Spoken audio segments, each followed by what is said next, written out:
Moi, j'adore ce métier-là. Après, c'est un métier qui a beaucoup de contraintes, des contraintes horaires, comme je vous disais. On travaille aussi le soir, les week-ends, les jours fériés. Et puis, c'est difficile de planifier notre vie de famille parce que le mois prochain, on va savoir en gros quand est-ce qu'on va travailler, mais pas précisément. Donc, c'est tous les mois, on a un planning avec des horaires qui varient. Donc, c'est ça le plus embêtant, mais bon, c'est la vie de ce métier. Devez-vous vous déplacer dans votre métier? Alors, oui, on se déplace, la technique se déplace parce qu'on a aussi une mission de garçon d'orchestre. En fait, les machinistes sont aussi garçons d'orchestre et donc partent en tournée avec l'orchestre symphonique régional et on tourne dans la région. Donc le boulot des garçons d'orchestre à ce moment-là, ça va être d'installer dans des salles de spectacle ou dans des salles des fêtes ou dans des églises le matériel d'orchestre. Donc ça va être les praticables, les chaises, les pupitres et apporter tous les gros instruments que sont les contrebasses ou la percussion. Donc on se déplace pour ça.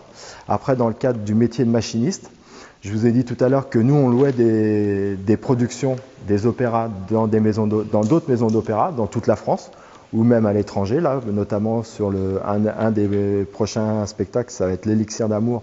On travaille avec une production qui va venir de Lausanne, donc il y a des Suisses qui vont venir chez nous. Et nous, pareil, on se déplace pour aller monter nos productions. Par exemple, on a un opéra qui s'appelle La Bohème qui va partir à l'Opéra de Massy en février. Et donc, il y a un machiniste de chez nous qui va accompagner l'équipe de là-bas pour les aider à monter le décor. On a aussi la production du Pays du Sourire qui va partir à Avignon. Pareil, un autre machiniste va partir là-bas pour accompagner les décors. Et moi, dans mon rôle d'adjoint à la direction technique, je vais partir en Suisse au mois de février pour aller voir un spectacle qui s'appelle Yolanta, que nous on va jouer à la fin de notre saison, c'est-à-dire au mois de mai. Donc je vais aller voir, je vais aller assister au montage du décor pour voir comment se monte le décor et puis pouvoir dire aux équipes ici comment on monte le décor. Quel est votre rôle par rapport aux autres personnes? Alors j'encadre, je coordonne les services techniques, moi les équipes techniques que sont la machinerie, la construction et les accessoires. Comment communiquez-vous entre vous?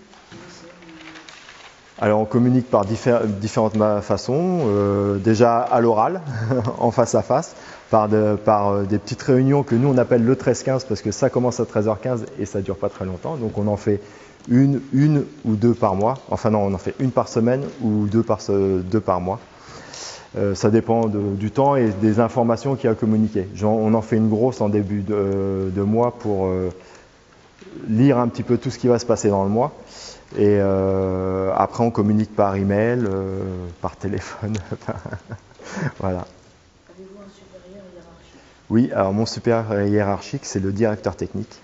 Et lui aussi a un supérieur hiérarchique qui est le directeur général de la maison.